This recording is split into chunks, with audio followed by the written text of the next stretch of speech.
안녕하세요. 오늘은 2025년 5월 1일에 선고된 대법원 판결 하나를 좀 자세히 살펴보려고 합니다. 2025도 4697 사건인데요. 제20대 대통령 선거 때 나왔던 후보자의 발언이 공직선거법상 허위사실 공표냐 아니냐 이게 핵심이었어요. 이게 1심이랑 2심 판단이 또 엇갈렸었잖아요. 네, 맞습니다. 1심은 일부 유죄, 2심은 전부 무죄. 그래서 대법원 결론이 상당히 주목받았죠. 이게 공직선거법 제250조 제1항 문제인데요. 당선될 목적으로 후보자 본인의 어떤 행위에 관해서 허위 사실을 공표하면 안 된다. 이 조항입니다. 네. 여기서 이제 두 가지가 중요해요. 첫째는 그 발언이 허위 사실이냐. 둘째는 그게 후보자의 행위에 관한 것이냐. 이걸 따져봐야 하는 거죠.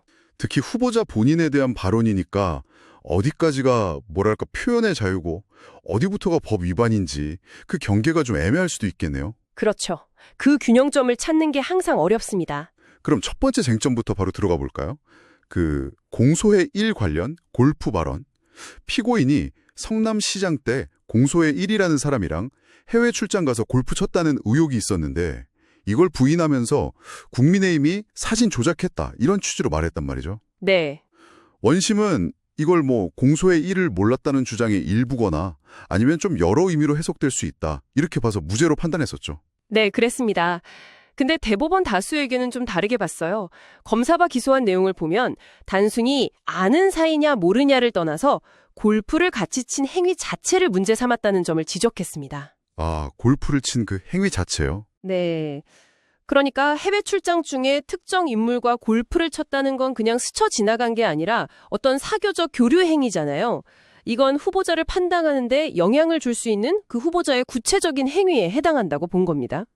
그렇군요. 그래서 피고인 발언은 골프 안 쳤다는 명확한 사실 주장에 해당하고 실제로 쳤으니까 이건 후보자 행위에 관한 허위사실 공표다. 이렇게 결론 내린 거죠. 발언의 어떤 맥락이나 여러 해석 가능성보다는 그 핵심 사실 자체에 좀 더 집중한 거네요. 네, 다수 의견은 그렇게 본 겁니다.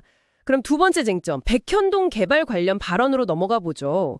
이것도 좀 복잡하던데요. 국정감사장에서 피고인이 국토부가 용도 지역 변경하라고 압박했고 안 하면 직무유기로 문제 삼겠다고 협박해서 어쩔 수 없이 했다. 이런 취지로 발언했어요. 네, 그 발언도 논란이 많았죠. 원심은 이것도 압박을 느꼈다는 주관적인 의견 표명이다. 이렇게 봤는데 대법원은 또 달랐나요? 네, 이것도 뒤집혔습니다. 다수의 의견은요, 그 발언 내용 중에 혁신도시법상 의무조항 때문에 압박했다, 직무유기로 협박했다, 이런 부분들 있잖아요. 네네. 이게 그냥 느낌이나 의견이 아니라 구체적인 사실을 적시한 거라고 봤습니다. 그런데 실제 기록을 보면 국토부가 그렇게 압박하거나 협박한 정황은 없고 오히려 용도 변경은 성남시가 알아서 판단할 사안이다, 이런 입장이었다는 거죠. 아, 실제 사실과는 달랐다. 그렇죠. 명백히 다른 허위 발언을 했다고 판단한 겁니다. 이게 선거인들한테는 피고인이 외압 때문에 어쩔 수 없이 용도 변경을 해줬구나 이런 인상을 줄 수 있으니 이건 역시 성남시장으로서의 공적인 행위에 관한 허위사실 공표다 이렇게 본 거죠. 결국 두 쟁점 모두 원심 판단을 뒤집고 유죄 취지로 본 거네요. 근데 대법관 전원이 동의한 건 아니었죠. 소수 의견도 있었다고 들었습니다. 네, 맞습니다. 이흥구, 오경미 대법관 두 분이 반대 의견을 내셨어요. 이분들 생각은 다수 의견이 좀 다의적으로 해석될 수 있는 발언을 너무 피고인에게 불리하게만 해석했다. 그리고 이게 정치적 공방 과정에서 나온 해명 발언을 가는 맥락을 좀 더 고려해야 한다. 이런 입장이었습니다. 맥락을 중요하게 보셨군요. 네, 특히 백현동 발언 같은 경우는 국토부 요구에 대한 피고인의 어떤 주관적인 평가나 의견 표명 성격이 강하다고 봤고요. 또 후보자의 정치적 표현의 자유를 너무 제약하는 것 아니냐 이런 우려도 표했습니다. 그리고 재판을 너무 빨리 하려다 보면 좀 충실한 심리가 어려울 수도 있다 이런 지적도 있었고요. 표현의 자유와 신속한 재판보다는 좀 더 신중한 심리를 강조한 거군요. 네, 그런 측면이 강했죠. 그럼 이 소수 의견에 대해서 다수 의견 쪽에서는 또 다른 의견이 있었나요? 네, 있었습니다. 서경환 대법관 등 5분이 보충 의견을 냈는데요. 공직선거법 사건은 워낙 그 파급력이 크기 때문에 신속하게 처리하는 게 중요하다. 그리고 이 사건 쟁점이나 기록이 그렇게 복잡한 건 아니어서 집중 심리를 통해 충분히 결론 내릴 수 있었다. 이렇게 반박했습니다. 신속성과 충실성 둘 다 가능했다는 입장이군요. 네, 선거 사건 처리가 늦어지는 게 오히려 사법 불신을 키울 수 있다는 현실적인 점도 고려한 것 같습니다. 결국 대법원은 두 쟁점 모두 허위 사실 공표에 해당한다고 봐서 원심 판결을 파기하고 사건을 다시 서울고등법원으로 돌려보냈습니다. 파기환송이죠. 특히 선거 때 후보자들이 자기 의혹을 해명하면서 하는 말들이 있잖아요.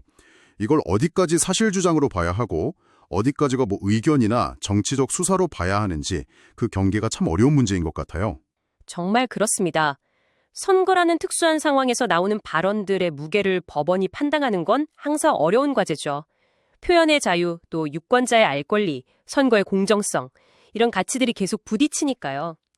오늘 살펴본 이 대법원 판결의 다수 의견과 소수 의견, 그 논리를 비교해 보시면 앞으로 비슷한 사안을 접하실 때 좀 더 깊이 이해하는 데 도움이 될 것 같습니다. 네, 오늘 말씀 감사합니다. 이 사건이 파기환송심에서 또 어떤 결론으로 이어질지, 그리고 우리 사회의 정치적 표현 문화에는 어떤 영향을 줄지 계속 지켜봐야겠습니다.